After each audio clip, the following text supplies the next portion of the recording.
오늘은 슬기로운 광야 생활이라고 하는 제목으로 함께 말씀을 나누려고 합니다. 말씀을 통하여 우리 각자에게 들려주시는 성령의 음성을 듣는 시간이 되기를 바랍니다.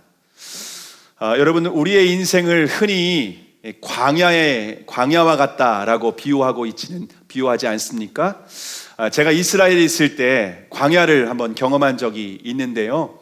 광야는 낮에는 뜨거운 햇볕이 내리치고 또 밤에는 혹독한 추위가 엄습하는 곳입니다.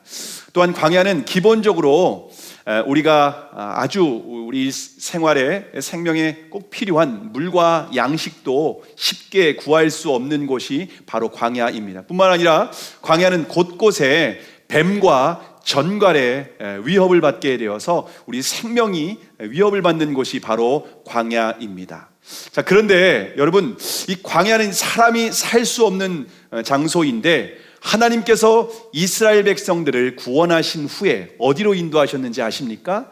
이스라엘 백성들이 구원받은 후에 젖과 꿀이 흐르는 가나안 땅으로 들어간 것이 아니라 광야로 들어간 것을 볼 수가 있습니다. 광야를 그냥 잠시 통과한 것이 아니라 광야에서 40년 동안 생활한 것을 우리는 보게 됩니다. 자, 그러면 하나님께서 이스라엘 백성들을 광야로 인도하신 목적이 있을까요? 신명기 8장 2절에 보시면 내 하나님 여호와께서 이 40년 동안에 너로 광야의 길을 걷게 하신 것을 기억하라. 이는 너를 낮추시며 너를 시험하사 내 마음이 어떠한지 그 명령을 지키는지 아니 지키는지 알려 하심이라 라고 말씀하고 있습니다. 여러분, 하나님께서 이스라엘 백성들을 광야로 인도하셨는데 40년 동안 광야를 인도하신 목적이 있습니다. 그것은 이스라엘 백성들을 낮추고 시험하시기 위해서 보내셨다는 것을 볼 수가 있습니다. 그래서 이스라엘 백성들의 마음이 어떠한지, 이스라엘 백성들이 그럼에도 불구하고 하나님을 신뢰하는지 신뢰하지 않는지 이것을 확인하고 테스트하기 위해서 광야로 인도하셨다고 우리에게 말씀을 하고 있습니다. 여러분, 이스라엘 백성들은 애굽에서 400년 이상 동안 애굽에서 살았습니다. 그런데 애굽의 문화는요, 하나님을 대적하는 문화입니다. 하나님을 섬기는 문화가 아니라 우상을 숭배하는 문화 가운데에 살았습니다. 우상을 숭배하고 하나님을 대적하는 악한 문화 가운데에서 그들이 살았습니다. 그래서 광야는 그들의 마음의 밑바닥에 이스라엘 백성들이 하나님의 은혜로 구원받기는 했지만 그 마음 밑바닥 가운데 무엇이 있는지, 정말 하나님을 신뢰하는지, 정말 하나님을 의뢰하는지 이것을 확인하기 위해서 광야로 인도하셨다는 겁니다. 그리고 광야 가운데에서 그들이 애굽에서 아주 뼛속 깊이 물들어 있는 그들의 죄된 본성, 그들의 애굽의 악한 문화를 광야에서 완전히 벗어버리게 하기 위해서 광야로 인도하셨습니다. 이건 마치 우리가 용광로에 순금을 얻기 위해서, 우리 교회 순금 권사님도 계시는데 순금을 얻기 위해서 용광로에 놓고 불순물을 제거하는 것과 같은 과정입니다. 그래서 하나님의 백성으로 온전한 하나님의 백성이 되게 하기 위해서 구원은 받았지만 겉으로는 구원받은 백성이라고 하는데 속은 애굽의 문화가 아주 막 찌들어 있기 때문에 그 불순물을 제거하기 위해서 광야에서 이스라엘 백성들을 연단하시는 것을 볼 수가 있습니다. 마찬가지로 하나님께서 저와 여러분을 하나님의 은혜로 구원하셨습니다. 예수 그리스도를 믿음으로 저와 여러분이 구원을 받았습니다. 그런데 우리가 예수님 믿음으로 구원받았는데 우리를 곧바로 천국으로 인도하시는 것이 아닙니다. 우리를 광야와 같은 이 세상에 허락하시고 이 세상의 삶을 살아가면서 우리 안에 있는 하나님을 대적하는, 하나님이 없는 온갖 우상을 숭배하고 살았던 우리 몸과 영혼에 아주 깊이 물들어 있는 그러한 죄악들을 하나님께서는 다 다 빼내기 위해서, 불순물들을 제거하기 위해서 광야와 같은 이 세상에 우리의 인생을 허락하시는 줄을 믿으시기를 바랍니다. 그래서 하나님은 우리를 광야와 같은 이 세상 가운데에서 우리 안에 있는 불순물들, 하나님을 향하여서 원망하고 하나님을 대적하고 하나님을 불신하는 이 모든 불순물들을 제거하기 위해서 이 땅에서 우리를 연단하신다라고 하는 것을 기억하시기를 바랍니다. 자, 그러면 하나님께서 우리를 연단하기 위해서 어떤 상황을 허락하실까요? 하나님 우리를 연단하기 위해서 어떤 상황을 허락하실까요? 오늘 본문 1절의 말씀, 1절을 함께 읽겠습니다. 시작. 이스라엘 자손의 온 회중이 여호와의 명령대로 신 광야에서 떠나 그 노정대로 행하여 르비딤의 장막을 쳤으나 백성이 마실 물이 없는지라. 여러분, 지금 이스라엘 백성들이 온 회중이 여호와의 명령대로 신 광야를 떠났습니다. 하나님께서 이스라엘 백성들을 낮에는 구름 기둥으로 또 밤에는 불 기둥으로 이스라엘 백성들을 지금 인도하시고 계시는 과정입니다. 이스라엘 백성들은 구름 기둥이 인도하는 대로 한 걸음 한 걸음 그들이 순종의 걸음을 걸어가고 있습니다. 여러분, 광야는요, 제가 6시간 정도 걸어봤는데 정말 하루도 온전히 걷기에 너무나도 힘든 곳이 광야입니다. 만약 불기둥과 구름기둥이 없었다면 이스라엘 백성들은 하루도만 살 수가 없었을 겁니다. 200만 명이나 되는 이스라엘 백성들이 막 광야를 걷는다는 건 애들도 있습니다. 갓난 애기도 있고요, 유치원생도 있고, 티네이저, 사춘기 방황하는 그런 이 청소년들도 있습니다. 그런 애들을 광야길을 함께 걷는다라고 하는 건 얼마나 고통스럽고 얼마나 고된 일인지 모릅니다. 그런 광야길을 그들이 한 걸음 한 걸음 하나님의 인도하심을 따라서 드디어 르비딤에 도착했습니다. 르비딤은 시원케 하다라고 하는 의미인데요, 광야의 휴게소와 같은 곳입니다. 르비딤에 도착하면 사람들이 그곳에 가면 마실 물이 있고, 그곳에 가면 안식할 수 있고, 그곳에 가면은 그들이 참 편안한 그런 시간을 보낼 수 있다는 기대감을 가지고 걸어갑니다. 아이들이 막 보채고 막 땡깡 피우고 그러면, 야, 르비딤에 가면 아빠가 맛있는 거 사줄게. 르비딤에 가면은 워터파크가 있어. 거기에서 우리가 물놀이 하면서 시원하게 우리가 보낼 수 있으니까 조금만 참아 하면서 드디어 르비딤에 도착을 했습니다. 그런데 르비딤에 도착했는데 어떤 문제가 발생했습니까? 르비딤에 장막을 쳤는데 마실 물이 없는 겁니다. 여러분, 어떻게 이런 일이 있을 수가 있습니까? 여러분, 광야에서는요, 물은 생명과도 같습니다. 광야에서 물이 없으면요, 여러분, 걸을 수가 없습니다. 광야 생활을 절대로 할 수가 없습니다. 그런데 생명과 같은 그 물이 르비딤에 없는 겁니다. 너무 기근이 심해가지고서 르비딤에 물 한 방울도 없이 완전히 말라버린 상황입니다. 여러분, 지금 르비딤까지 인도하신 분이 누굽니까? 이스라엘 백성들은 어떻게 왔습니까? 그 길을 누가 계획했습니까? 자신들이 가고 싶은 길을 갔습니까? 아니면 하나님이 명령하신 길을 순종해서 걸어왔습니까? 이스라엘 백성들은 여호와의 명령대로 순종해서 구름 기둥과 불 기둥을 따라서 지금 르비딤까지 도착한 상황입니다. 그런데 그러면은 하나님의 명령에 순종해서 왔으면 푸른 초장과 쉴만한 물가가 기다려야 되는 것 아닙니까? 근데 이게 웬일입니까? 푸른 초장 쉴만한 물가가 아니라 마실 물이 완전히 없는 상황입니다. 여러분, 최소한 물은 줘야 되는 거 아닙니까?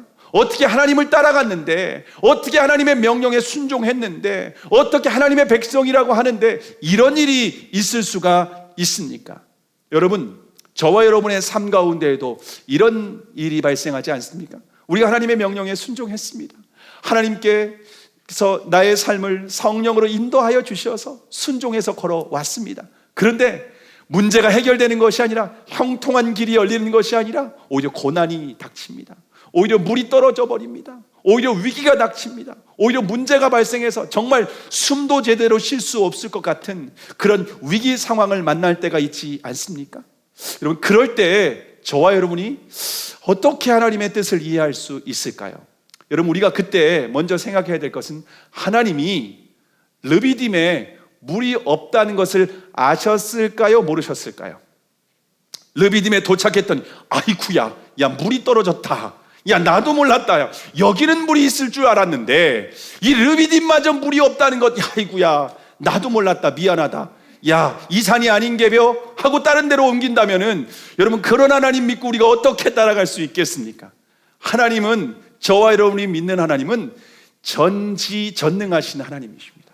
모든 걸 다 아시는 하나님이세요. 르비딤에 물이 없다는 것 하나님이 아셨을까요? 모르셨을까요? 아셨죠. 하나님이 아셨죠. 그러면 하나님이 르비딤에 물이 없는 곳으로 왜 인도하셨을까요? 그것은 하나님이 오히려 이스라엘 백성들을 물이 없는 르비딤으로 의도적으로 인도하셨다라고 하는 것을 우리가 알 수가 있습니다. 하나님은 의도적으로 르비딤으로 인도하신 거예요. 물이 없는 르비딤으로, 물이 없는 오아시스로 우리의 삶의 위기와 고난과 문제를 의도적으로 허락하셨다라고 하는 것을 저와 여러분이 분명히 기억하시기를 바랍니다. 자, 그러면 이스라엘 백성들은 위기 가운데 있을 때, 르비딤에 물이 없는 위기 가운데 있을 때 어떻게 반응했습니까? 오늘 본문 2절과 3절의 말씀, 2절과 3절을 함께 읽겠습니다. 시작.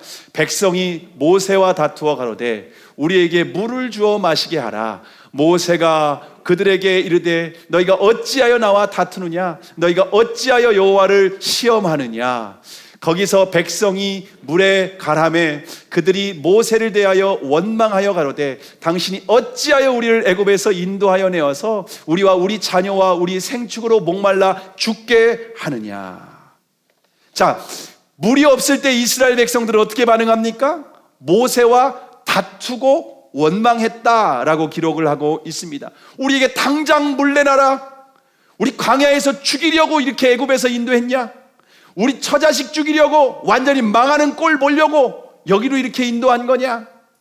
짐승들도 몰말라 지금 죽어나간다. 물 내놔라, 물 내놔라 하면서 지금 백성들이 모세에게 막 원망하고 막 불평하고 막 조금만 있으면 돌을 들어서 막 쳐 죽이려고 하는 아주 굉장히 심각한 상황까지 이르게 됩니다. 자, 그런데 지금 모세를 향하여 하는 이 원망은 모세가 뭐라고 합니까? 어찌하여 너희가 여호와를 시험하느냐라고 말씀하고 있습니다. 지금 이스라엘 백성들은 사람, 지도자 모세를 향하여 원망하고 불평하고 있는 상황입니다. 그런데 모세는 지도자를 향한 원망과 불평은, 사람에게 하는 원망과 불평은 곧 누구에게 하는 거라고 합니까?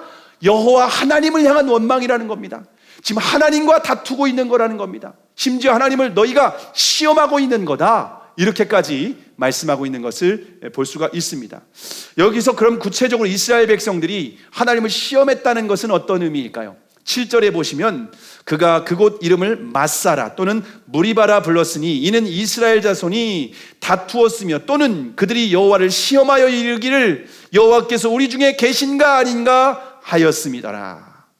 여러분, 지금 이스라엘 백성들이 여호와를 시험했다라고 하는 것은요, 내용을 말하는데 어떤 내용인가 하면요, 야, 하나님이 살아계신 거 맞아? 야, 하나님이 우리와 함께 하시는 거 맞아?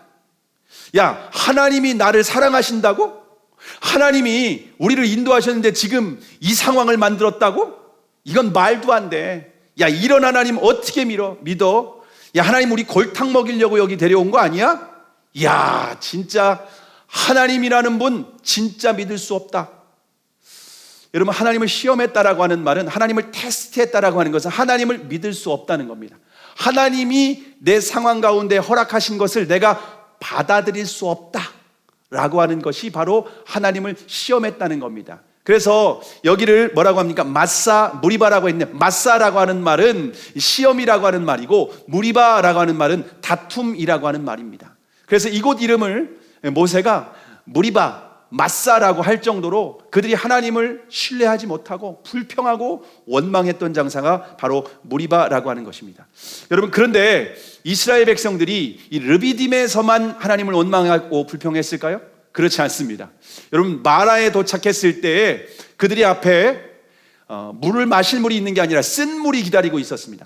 3일 길을 걸었는데 그 그들이 마라에 도착했습니다. 그러면 단물이 기다려야 될 게 아니겠습니까? 시원한 마실 물이 기다려야 되는데 거기에서는 쓴 물이 기다리고 있는 겁니다. 근데 그곳에서도 이스라엘 백성들은 모세를 향하여서 원망하면서 막 악평을 하고 물 내놔라 하면서 막 폭동을 일으켰었던 적이 있습니다. 여러분, 신광야에 있을 때 떡과 고기가 먹고 싶을 때는 어떻게 했는지 아십니까? 차라리 애굽에서 배불리 먹던 때가 그립다. 차라리 애굽에서 먹고 죽이시는 때깔도 좋다고 하는데 애굽에서 먹다 죽었으면 내가 훨씬 더 좋았을 것이다 라고 하면서 막 불평하고 광야에서 죽이려고 여호와가 우리를 인도했구나. 아하, 그분이 우리를 죽이려고 애굽에 매장지가 없어서 여기로 인도했어 라고 하면서 막 하나님을 향해서 막 모독하고 막 악한 말을 했습니다. 근데 그들은 광야에서, 그렇게 신광야에서 뿐만 아니라 애굽에 있을 때도 그랬어요. 애굽에 있을 때 벽돌 굽기가 막 좀 힘들면은 막 지도자를 향해서 원망하고 모세를 향해서 막 불평하면서 너희 때문이다, 너 때문이야 라고 하면서 막 원망을 했다는 겁니다. 여러분, 결국 지금 이스라엘 백성들은 위기가 발생하면 항상 똑같은 식으로 반응합니다. 뭡니까? 다투고 원망하고 불평하는 방식이라는 겁니다. 이것은 애굽에서 살던 애굽 백성들이 가지고 있었던 습성입니다. 아주 악한 습성입니다. 아주 나쁜 버릇입니다. 다시 말하면 사단의 밑에 있으면서 살았던 인생들이 가지고 있는 아주 못된 습관이 바로 다투고 원망하고 불평하는 방법이라는 겁니다. 이것이 노예 근성이기도 합니다. 하나님이 이것을 광야에서 완전히 빼버리려고 하는 겁니다. 이 노예 근성을 빼버리시기 위해서 광야로 인도한 겁니다. 이 노예 근성을 하나님은 드러나게 하기 위해서 의도적으로 위기 상황을 허락하시기도 하셨습니다. 야, 너네들 좀 너의 상태를 봐라. 네 마음속에 그런 게 있어. 그래서 가나안 땅으로 곧바로 들어갈 수 없는 거야. 광야에서 불순물이 제거되듯이 네가 문제가 생기기만 하면 원망하고 다투고 불평하고 너 때문이야, 너 때문에 그래, 지도자 너 때문이야 라고 하는 이 모든 것, 이것을 빼버리게 하기 위해서 이 아주 악한 문화를 다 제거하기 위해서 광야로 인도했다는 겁니다. 자, 그러면 하나님의 사람 모세는 위기가 가운데 있을 때 어떻게 반응했을까요? 오늘 보면 4절입니다. 4절의 말씀 함께 읽겠습니다. 시작. 모세가 여호와께 부르짖어 가로되 내가 이 백성에게 어떻게 하리이까? 그리 얼마 아니면 내게 돌질하겠나이다. 여러분, 모세는, 하나님의 사람 모세는요, 위기가 있을 때 어떻게 했습니까? 원망하고 불평했습니까? 그렇지 않습니다. 모세는 오히려 하나님께 부르짖어 기도하는 것을 볼 수가 있습니다. 자신을 원망하고 불평하는 백성들과 같이 다투지 않습니다. 싸우지 않습니다. 원망하지 않습니다. 하나님 앞에 엎드려 기도하는데 어떻게 기도합니까? 솔직하게 기도합니다. 아주 포장도 하지 않고 아주 자신을 근사하게 자신을 이렇게 하지 않고 아주 솔직하게, 하나님, 내가 이 백성을 어떻게 해야 합니까? 조금 있으면 내게 돌을 들어 쳐 죽이려고 하는 상황입니다. 내가 죽겠습니다. 하나님 도와주세요. 하나님 도와주세요 라고 기도한 것을 볼 수가 있습니다. 여러분, 모세는 자신의 위기 상황 가운데 있을 때 숨김없이 아주 솔직하게 하나님 앞에 기도합니다. 여러분, 이처럼 광야와 같은 인생 가운데에 우리가 위기가 닥치게 되면 하나님의 백성은 어떻게 해야 되는가? 이렇게 모세처럼 기도해야 되는 줄을 믿으시기를 바랍니다. 근데 혹시 여러분의 인생 가운데 위기가 찾아왔을 때 여러분은 어떻게 하셨습니까? 가정 가운데, 부부관계 가운데 문제가 생겼습니다. 여러분, 그때 어떻게 하셨습니까? 가정 가운데 자녀에게 문제가 생겼습니다. 그럼 어떻게 하십니까? 직장과 사업장 가운데 문제가 생겼습니다. 어떻게 하셨습니까? 공동체 가운데 어려움이 생겼습니다. 공동체가 시험에 들었습니다. 그때 어떻게 하셨습니까? 모세와 같이 하나님 앞에 엎드려 기도하셨습니까? 아니면 이스라엘 백성들과 같이 다투고 원망하셨습니까? 우리가 기도해야 된다는 거 잘 알고 있죠. 위기가 발생하면, 문제가 생기면 하나님 앞에 엎드려 기도해야 된다, 다 알고 있습니다. 근데 그때는 우리가 머리로 아는 것이 나오는 것이 아니라 우리의 습관이 나오게 되어 있습니다. 우리의 악한 본성이 나오게 되어 있는 겁니다. 세상에서 우리가 아주 뼛속 깊이 우리 세상의 죄가 우리의 몸과 영혼에 아주 깊이 물들어 있는 다투고 원망하는 방식, 이스라엘 백성들이 보여줬던 광야 앞에서 위기 가운데 보였던 그 방법 그대로 반응하는 것을 볼 수가 있습니다. 부부가 어떻게 합니까? 서로 당신 탓이랍니다. 서로 너 때문에 그렇다고 얘기합니다. 내가 너를 잘못 만나서 내 인생이 이렇게 꼬였다는 겁니다. 내가 너 만나서 인생에 밑바닥 봤어. 내가 너 아니었으면 이렇게 될 일 없어. 내가 너 때문에 그래 라고 하면 서로 남 탓하고 원망하고 다툽니다. 자식을 비난합니다. 자식은 부모를 비난합니다. 교회 공동체는 어떻습니까? 목사님은 성도들 탓하고 중직자들 탓합니다. 또 성도들은 목사님 탓을 합니다. 우리나라를 상황을 돌아보면 어떻습니까? 백성들은, 국민들은 지도자 탓을 합니다. 지도자는 또 국민 탓을 합니다. 도와주지 않았다고, 국회에서 도와주지 않았다고, 장관들이 제대로 하지 않았다고. 여러분, 이 세상의 문화가 그래요. 근데 우리는 이 세상의 문화 가운데 살면서 그 악한 문화가 우리 안에 영혼 가운데에 우리의 삶 가운데 그대로 들어와 있습니다. 그래서 우리의 인생에 문제가 생기면 하나님께도 똑같이 반응합니다. 하나님, 야, 내 고난이 딱 닥치면 하나님 살아계신 거 맞아? 하나님 나 사랑하는 거 맞아? 진짜 나 사랑해? 그럼 왜 이런 일이 있어? 이런 일이 없어야지. 내 인생에 푸른 초장 쉴만한 물가가 있어야지. 왜 이런 광야가 있는 거야? 라고 하면서 시험하게 된다라고 하는 것입니다. 여러분, 그러면 어떻게 되는가? 문제가 해결되는 것이 아니라 가정이 깨집니다. 부부가 이혼을 하는 거예요. 교회는 어떻게 됩니까? 공동체가, 교회가 둘로 갈라지고요, 목회자를 쫓아내고, 그러면 또 다른 목회자를 모셨습니다. 괜찮을까요? 또 똑같은 문제가 발생하면 또 목회자를 쫓아냅니다. 그래서 몇 년 안 된데 목회자가 5년 만에 한 10명이 바뀌는 교회들도 있습니다. 여러분, 그렇게 해서 문제가 해결될까요? 과연 이것이 하나님의 방법일까요? 이것이 바로 우리 안에 있는 사단의 문화, 사단의 방법. 불평하고 원망하고 다투고 네 탓이야, 너 때문이야, 네 책임이야, 너 아니면 이렇게 안 됐어. 여러분, 이게 바로 사단의 방법이라고 하는 것입니다. 아주 악한 습관입니다. 하나님 이것을 버려야 된다라고 말씀을 하십니다. 자, 그러면 위기 상황이 발생했을 때 하나님께서 주시는 방법은 무엇일까? 하나님이 주신 대안은 무엇일까요? 오늘 보면 5절과 6절의 말씀, 5절과 6절을 함께 읽겠습니다. 시작. 여호와께서 모세에게 이르시되 백성 앞을 지나가서 이스라엘 장로들을 데리고 하수를 치던 내 지팡이를 손에 잡고 가라. 내가 거기서 호렙산 반석 위에 너를 대하여 서리니 너는 반석을 치라. 그것에서 물이 나리니 백성이 마시리라. 모세가 이스라엘 장로들의 목전에서 그대로 행하니라. 자, 모세가 부르짖어 기도할 때에 하나님께서 한 가지 대안을 제시하십니다. 방법을 가르쳐 주십니다. 모세에게 하나님을 시험하는 백성 앞을 지나가라고 말씀을 하십니다. 그리고 근데 홀로 가지 말고 장로들을 데리고 가라고 합니다. 그 당시에 장로는 70명의 이스라엘의 장로들, 지도자들이 있었습니다. 그런데 갈 때 손에는 뭘 가지고 가라고 합니까? 지팡이를 가지고 가라고 합니다. 근데 그 지팡이는 애굽의 하수를 치던, 나일강 하수를 치던 그 지팡이를 잡고 가라고 그렇게 말씀을 하고 있습니다. 그리고 호렙산 반석에 서서, 호렙산 반석에서 그 지팡이로 반석을 내리치라는 겁니다. 반석에서 내리치면은 거기에서 물이 나리라 주님 말씀을 하고, 하나님께서 말씀을 하고 있습니다.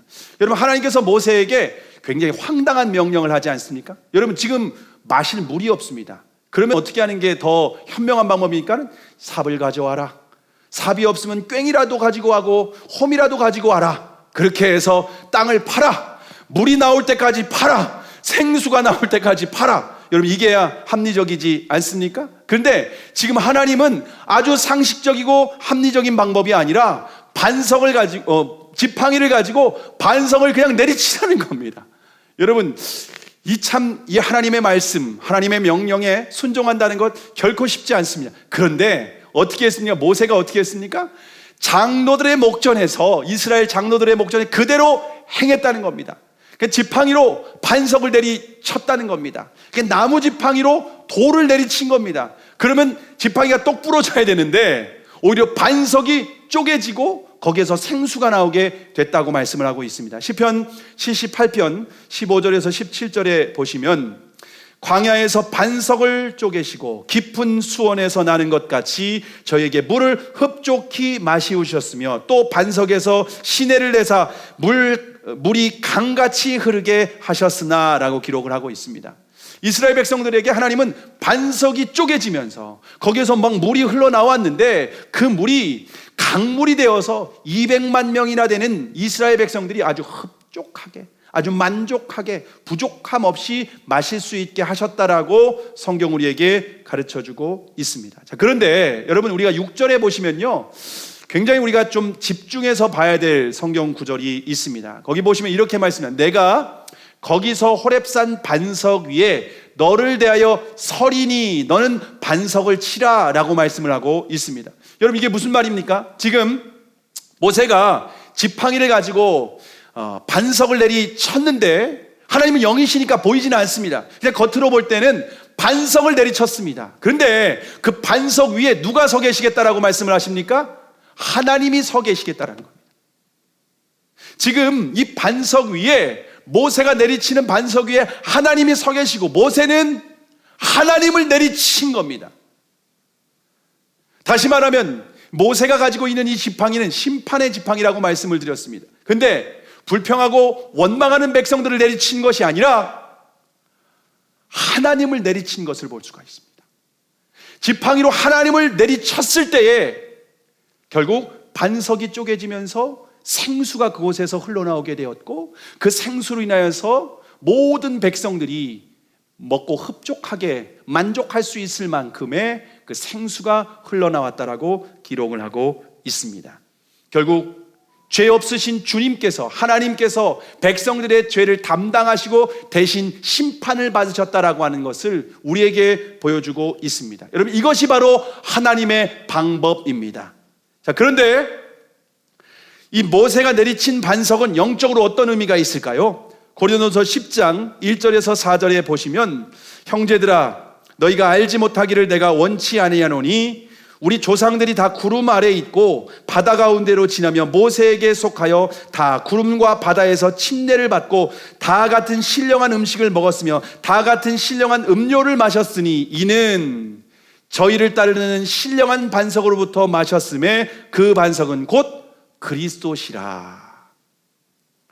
지금 모세가 지팡이로 내리친 반석은 무엇을 상징하는가? 바로 예수 그리스도를 상징한다라고 말씀을 하고 있습니다. 하나님은 불평하고 원망하는 백성들을 지팡이로 내리치셔서 심판하신 것이 아니라 하나님의 외아들이신 예수 그리스도를 이 땅에 보내시고 그 아들을 심판하시는 사건을 예표로 보여주신 사건이 바로 르비딤에서 모세가 반석을 내리친 사건이라고 하는 것입니다.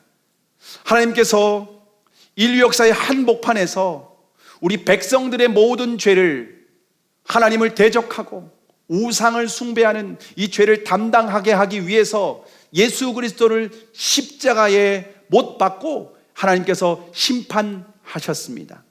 예수 그리스도의 심판으로 말미암아서 우리가 징계를 받고 우리가 심판을 받아야 되는데 하나님의 아들인 죄 없는 예수님께서 대신 심판을 받게 되었다라고 하는 것입니다. 그래서 이사야 53장 4절에 보시면은 그는 실로 우리의 질고를 지고 우리의 슬픔을 당하였거늘 우리는 생각하기를 그는 징계를 받아서 하나님께 맞으며 고난을 당한다 하였노라.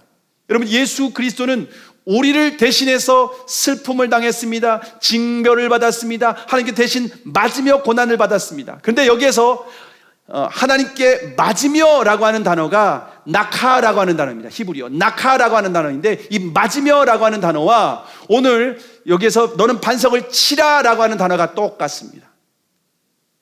결국 지금 모세가 지팡이를 들어서 내리친 반석과 예수님께서 십자가에서 대신 하나님의 채찍에 맞은 사건, 나하라고 하는 이 단어가 똑같은 단어라고 하는 것, 결국 죄 없으신 예수 그리스도께서 저와 여러분을 대신해서 저와 여러분의 죄를 대신 형벌을 십자가에서 다 받게 되었다는 것을 우리에게 증거하고 있습니다. 근데 여러분, 예수님께서 십자가에서 죽으심으로 말미암아서 요한복음 7장 37절에서 38절에 보시면은 나를 믿는 자는 그 배에서 생수의 강이 흘러나리라 라고 말씀을 하고 있습니다. 그런데 그 생수는 뭐라고 말씀하시니까 믿는 자들이 받을 성령이라고 말씀을 하고 있습니다. 예수님이 대신 하나님의 심판을 십자가에서 받으심으로 말미암아 믿는 자들에게 생수가 흐르게 되었다는 겁니다. 하나님의 성령을 풍족하게 우리가 받아서 만족하고 광야와 같은 이 세상 가운데에서도 흡족하게 될 수 있게 되었다라고 성경은 우리에게 분명하게 가르쳐주고 있습니다. 여러분, 하나님의 방법, 위기 가운데 문제를 해결하는 하나님의 방법이 바로 십자가라고 하는 것입니다.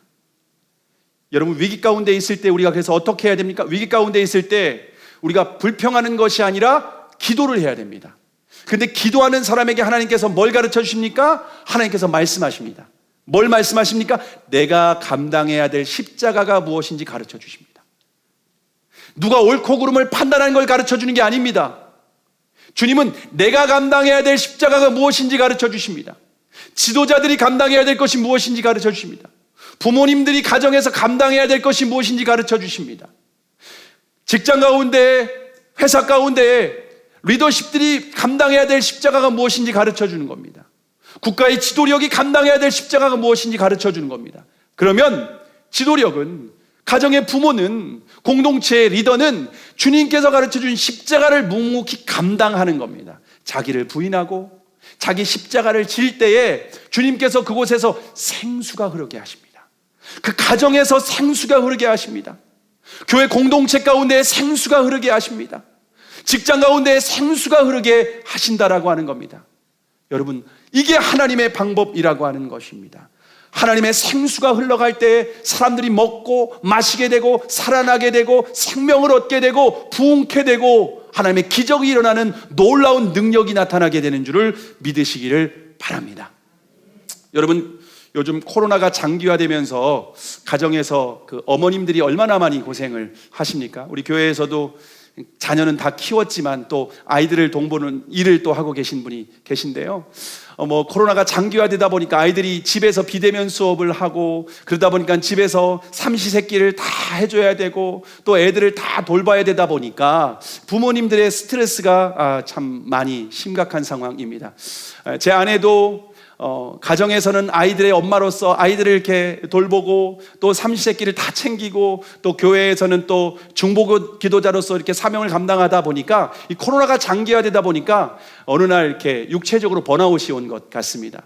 그래서 좀 힘들다라고 하는 얘기를 최근에 좀 했었습니다. 그래서 어떻게 해야 되나 라고 이렇게 제가 좀 걱정을 하고 기도를 하는데 하나님이 지난 월요일과 화요일 새벽에는요, 아내를 위해서 좀 집중적으로 중보 기도라고 하는 마음을 좀 주셨습니다. 그래서 하나님의 앞에 엎드려서 계속해서 기도했습니다. 기도하고 하니까, 그리고 이제 제가 화요일 날 서울에서 사역 일정이 있어서 제가 갔다 오는데 하나님께서 저의 마음 가운데 아내한테 꽃다발을 하나 선물해 주라고 하는 마음을 주셨습니다. 그래가지고 제가 원래 이런 거 잘 선물해 주는 스타일이 아니거든요. 원래 제가 충청도에 아주 말 안 해도 알지 말하지 않아도 다 알아주기를 바라는, 꼭 말해야 되나 그냥 알아서 내가 행동하는 거 보면 사랑하고 내가 행동해도 뭔가 보면은 그냥 고생하는 거 다 알고 있지 이게 이제 제 마음이라고 생각하는데, 표현하지 않은 것은 어떻게 알겠습니까? 그냥 하나님이 장미꽃 하나를 사다 주라라고 하는 마음을 주셔서 일부러 제가 장미꽃 파는 데를 갔습니다. 그래서 아내가 좋아하는 장미 이렇게 찾고 또 이렇게 포장을 해가지고서 들어와서 아내에게 선물을 했습니다. 여러분, 이렇게 체력적으로 번아웃이 된 사람한테 장미꽃이 뭔 힘이 있겠습니까? 홍삼을 해다 주면 오히려 더 이렇게 힘이 나고 그렇게 하는데 장미꽃 한 다발을 사다 줬습니다. 그런데 여러분, 제가 느낀 것은요, 영적인 기류가 바뀌는 것을 경험을 했습니다. 장미꽃 한 다발 사다 줬을 뿐인데 이게 뭔 특별한 대안이 있나 싶은데 분위기가 달라지고요, 이 기분이 좋아지는 겁니다. 그러면서 놀라운 것은요, 그 다음 날부터 아내가 조용조용하게 기도하더니 그 다음 날부터 아내가 막 부르짖으면서 울면서 기도하는 겁니다.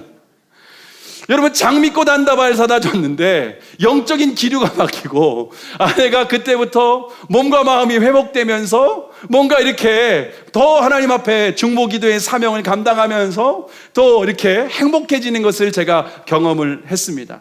여러분, 주님께서 우리가 기도하면은요, 가정 안에서 저 사람 왜 저래? 지금이 저럴 때야? 이렇게 막 원망하고 다투고 불평하면 문제가 해결되는 것이 아니라 하나님께 기도하는 거예요. 하나님께 기도하면 하나님이 가르쳐 주시는 게 있어요. 마음에 감동을 주시는 게 있어요. 야야, 설거지 해줘라. 야야, 장미꽃 한 다발 사다 줘라. 야, 오늘은 좀 맛있는 거 좀 데리고 나가서 가족과 함께 외식 한번 해라. 여러분, 하나님께서 주시는 마음에 감동이 있지 않습니까? 때로는 내가 잘못하지 않았어도 하나님께 가가지고서 야, 내가 미안해 여보, 당신 고생하는 내가 몰라줬어.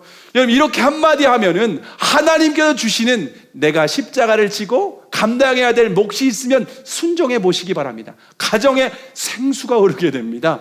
가정에 성령의 역사가 함께 하시는 줄을 믿으시기를 바랍니다.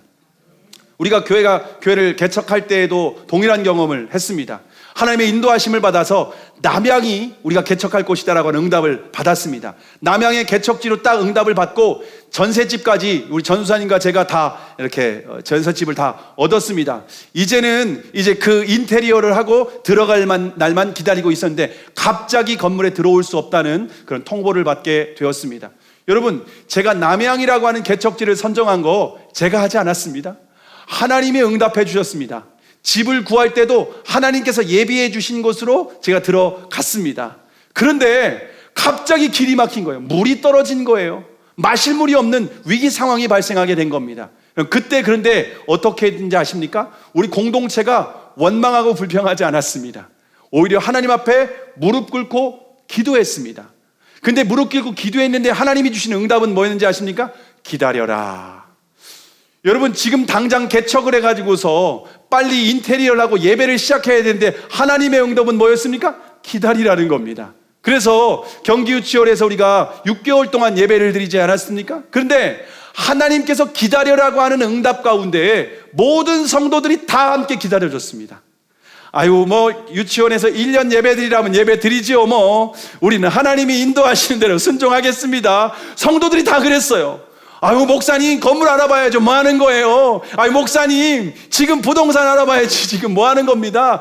목사님, 마음도 좋아. 태평이야. 여러분, 그렇지 않았습니다.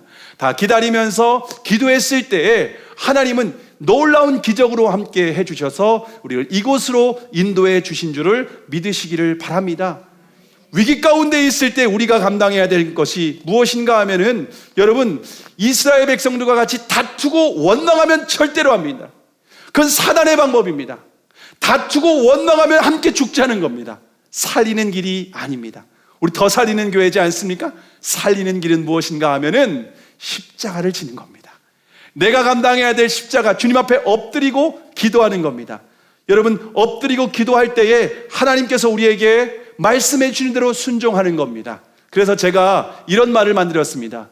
위기 가운데 있을 때는요, 불평은 스탑하고 그리고 기도는 스타트하라 라는 말을 제가 한번 만들어 봤습니다. 한번 따라해 볼까요? 불평은 스탑하고 기도는 스타트하라. 다시 한번 해보겠습니다. 불평은 스톱하고 기도는 스타트하라. 기도하시기 바랍니다. 엎드려 기도하실 때에 하나님의 의도를 발견하게 됩니다.